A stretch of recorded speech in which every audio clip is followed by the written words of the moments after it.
যে কোনো মুহূর্তে তিনি আমার যে কোনো ক্ষতি করতে পারে। আমি আমার প্রাণহানিরও আশঙ্কা করছি। এছাড়া মামা আমাকে হত্যার ষড়যন্ত্র করেছেন, সংবাদ সম্মেলনে ভাগ্নের অভিযোগ। লিয়াকত হোসেনের রিপোর্টে বিস্তারিত। রাজশাহীতে পাওনা টাকা না দিতে মামা ওয়াসিমুল হকের বিরুদ্ধে হত্যার ষড়যন্ত্রের অভিযোগ তুলেছেন তার ভাগ্নে ও ঠিকাদার আল ফারুক আহমেদ নতুন। শনিবার রাজশাহী ফটো জার্নালিস্ট অ্যাসোসিয়েশন কার্যালয়ে এক সংবাদ সম্মেলনে তিনি এ অভিযোগ করেন। নতুন জানান, 2012 সাল থেকে মামার সঙ্গে যৌথভাবে ঠিকাদারি কাজ করে আসছেন। 2024 সালের মার্চ থেকে জুলাই পর্যন্ত সময়ে মামাকে 2,60,00,000 টাকা ধার দিয়েছেন, যার মধ্যে মাত্র 20 লাখ টাকা ফেরত পেয়েছেন। টাকা চাওয়ায় মামা তাকে হত্যার উদ্দেশ্যে ডেকে নিয়ে মারধর করেন। এ সময় বড় মামা জয়নাল আবেদিন সহ আরও কয়েকজন মিলে তার উপর হামলা চালান এবং 1,10,000 টাকা ছিনিয়ে নেন বলে অভিযোগ করেন তিনি। নতুন বলেন, মামা ওয়াসিমুল রাজনৈতিকভাবে প্রভাবশালী। তিনি সাবেক মেয়র ও এমপির ঘনিষ্ঠ। প্রভাব খাটিয়ে তার একটি জমিও দখল করে নিয়েছেন।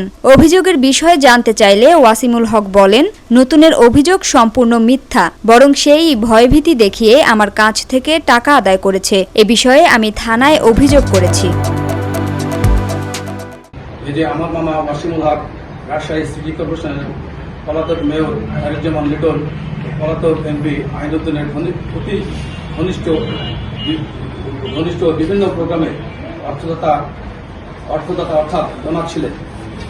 আপনারা খোঁজ নিয়ে জানতে পারবেন তার বিয়ের অনুষ্ঠানে এই দুইজন পলাতক আওয়ামী লীগ নেতা সহ আরও অনেক আওয়ামী লীগ নেতা উপস্থিত ছিলেন। এমনকি সর্বশেষ জুলাই আগস্ট আন্দোলনে বিপুল পরিমাণে টাকা দেশি বিদেশি অস্ত্র দিয়ে তার ভাতিজা কারসার ও লিটনের নেতৃত্বে প্রতিদিন গুন্ডা বাহিনী পাঠাতেন। আমার এই কথার সত্যতা নিশ্চিত করার জন্য আমি রাজশাহী বলিয়া থানা ছাত্র হত্যা মামলার একটি এজাহার কপি সাংবাদিক বন্ধুদের সামনে উপস্থাপন করছি। মূলত করছি সেই সাথে আমার বড় মামা জয়নাল আবেদিন একই মামলা থানার আরেকটি মামলা এজাহারভুক্ত 61 নম্বর আসামি, আর ওয়াসিল হক এই মামলার 26 নম্বর আসামি।